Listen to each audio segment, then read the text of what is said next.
Oke, sains dibalik pola kebiasaan buruk. Pada video ini kita akan belajar bagaimana mengenali pola kebiasaan itu terbentuk, pola habit itu terbentuk, dan bagaimana kebiasaan itu akan tertanam dalam diri kita, akan terotomatisasi pada diri kita, sehingga ketika Anda udah mengenali bagaimana pola itu, pola kebiasaan itu terbentuk, dan bagaimana pola itu tertanam dalam otak kita, dalam tubuh kita, Anda bisa mengambil strategi, membuat strategi untuk menghilangkan kebiasaan buruk seperti contohnya PMO, pornografi, masturbasi dan orgasme, medsos, rokok, dan banyak hal lain, kebiasaan buruk yang lain, mungkin gaming, mungkin makan junk food, banyak. Oke, dan mari kita mulai. Sebelum saya mulai, saya akan menceritakan sebuah cerita yang cukup menarik. Jadi 3 hari yang lalu tuh 5 menit sebelum buka puasa, saya mengisi botol air minum saya. Saya punya kebiasaan kalau misalnya buka puasa itu pakai air putih dulu ya, biar sehat lah ya, oke? Dan ketika botol air putih saya itu penuh, saya refleks, saya menegukkan itu ke dalam mulut saya. Untung saja, waktu itu saya ingat, dan tidak ada sama sekali air yang masuk ke mulut saya ya. Untung saja ingat kalau waktu itu belum buka puasa. Saya jadi heran ya, kebiasaan itu refleks otomatis, tangan saya gerak sendiri. Setiap kali saya mengisi botol air minum, pasti selalu refleks langsung diminum seketika itu juga di depan dispenser. Dan itu memang kebiasaan yang saya buat ya. Anda juga pasti sering banget ngalamin kebiasaan seperti itu, yang refleks, yang otomatis, yang tiba-tiba kita secara alam bawah sadar jalan sendiri. Dan itu gak cuma sekali doang ya, kebiasaan lain yang pernah saya alami juga ketika mati listrik. Saya punya kebiasaan gini, kalau misalnya keluar dari kamar ini, saya akan mematikan lampu. Karena dulu saya pernah punya pengalaman dimarahi kalau misalnya ditinggal berhari-hari, ditinggal berjam-jam kamar ini, tapi lampunya gak dimatiin. Nah, jadi saya punya kebiasaan kalau tiap keluar dari kamar ini, saya akan mematikan lampu ini dengan mencet scalernya, tentu saja ya. Dan suatu waktu ketika mati listrik di rumah saya keluar kamar. Saya refleks matikan, saya mencet saklar dalam kamar saya. Dan waktu itu saya langsung sadar, oh iya mati listrik, ngapain saya matikan ya.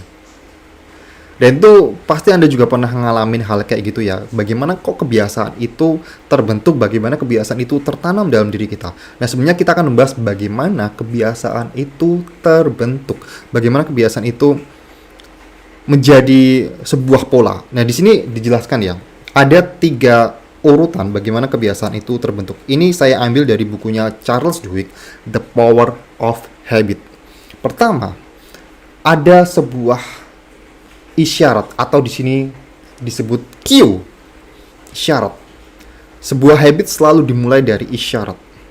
Nanti akan saya jelaskan dengan contoh biar lebih mudah.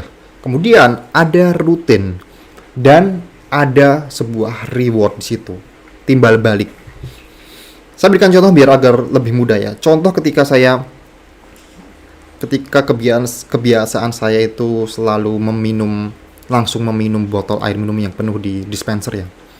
Kiusnya adalah, isyaratnya di situ adalah ketika saya berdiri di depan dispenser sambil menyodorkan botol. Itu adalah isyarat pertama.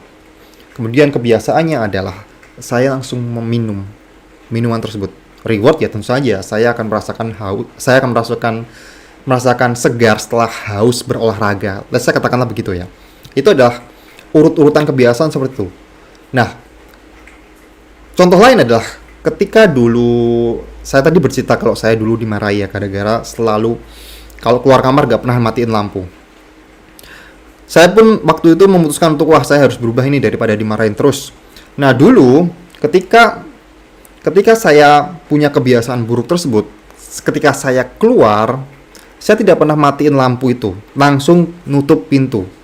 Ketika saya memutuskan untuk mengubah itu, kiusnya adalah ketika saya udah punya niat beranjak dari tempat duduk ini untuk keluar dari kamar ini, udah saya membuka pintu ini, saya refleks melakukan rutin tadi, memencet saklar di kamar saya, saklar lampu.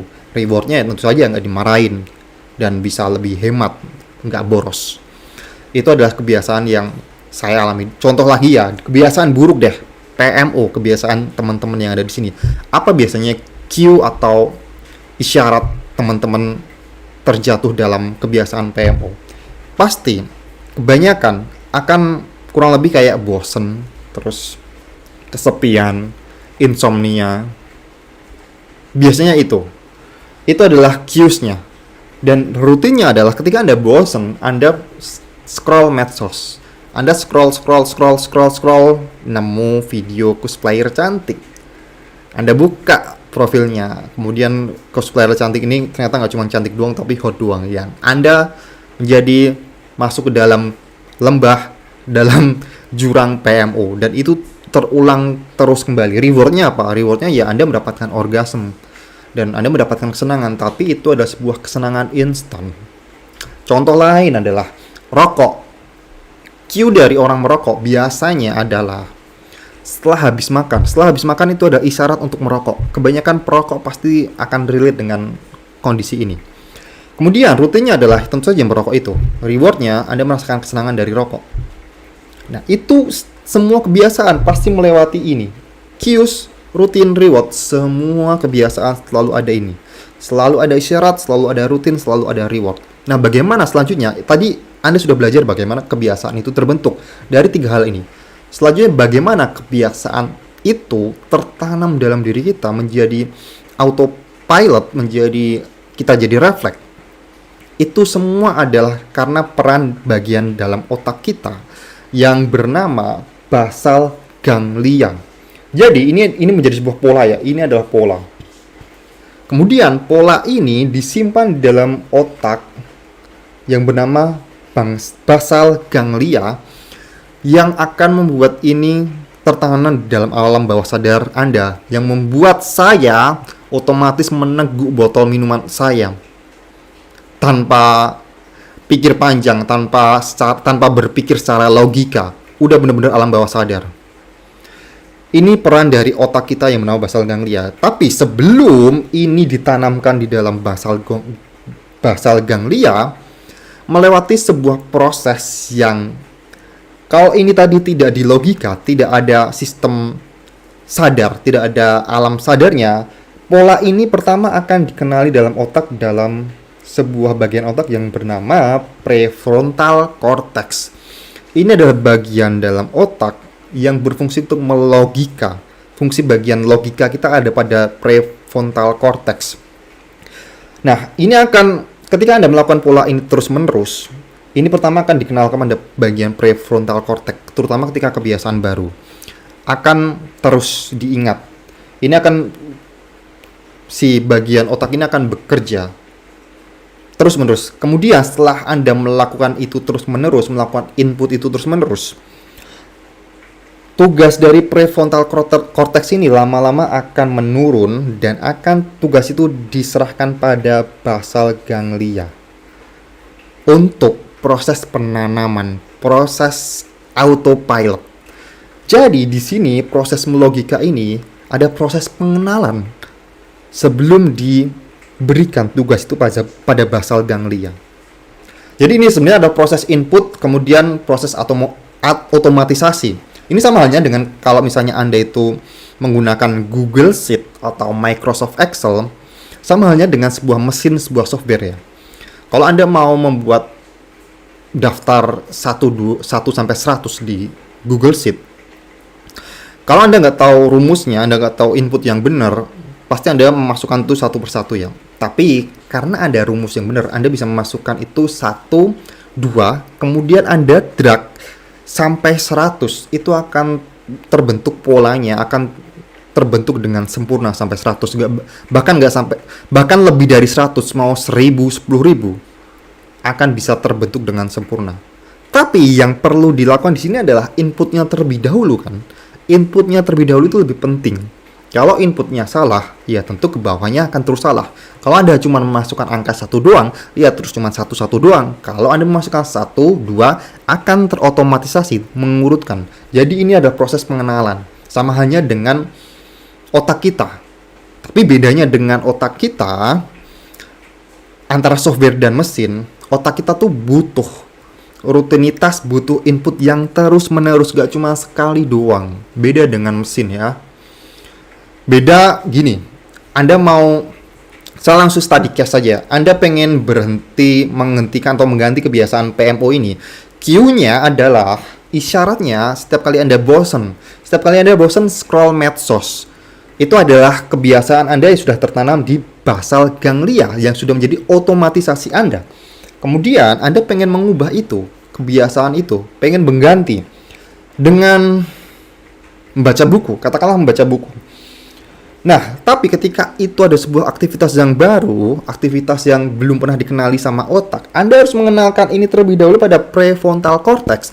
Dan gak cukup sekali, 2 kali. Anda harus melakukan itu terus-menerus berkali-kali sampai akhirnya tugas tersebut diserahkan pada basal ganglia ini. Sehingga setiap kali Anda boring, Anda tidak lagi memegang HP. Anda langsung tahu apa yang Anda cari, karena otak kita membantu mengatasi rasa bosan Anda dengan hal yang lebih positif. Rewardnya apa? Anda mendapatkan ilmu baru dibandingkan alih-alih Anda cuman PMO. Apa yang Anda dapat? Orgasme doang, tapi setelah itu Anda menyesal. Oke? Jadi yang bisa dipoinkan adalah bagaimana Anda menginput kebiasaan, kemudian Anda mengotomatisasi itu dalam diri Anda. Dan yang harus menjadi fokus di sini adalah, solusinya adalah fokuskan pada rutin.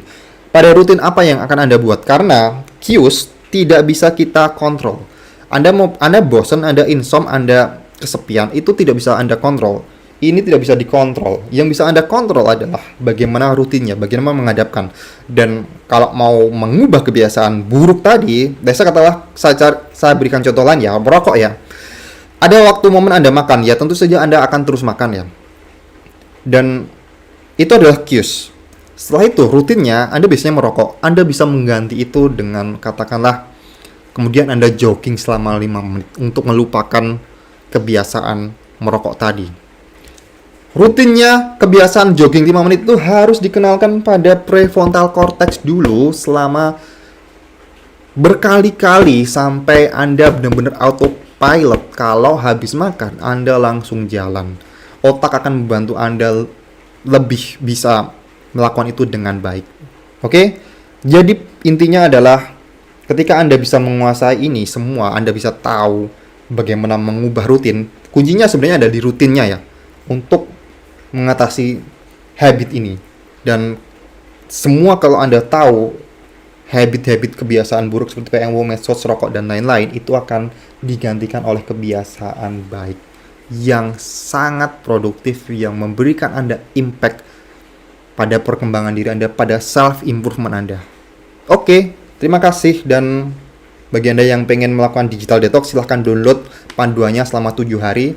Linknya ada di deskripsi. Sampai jumpa di video berikutnya.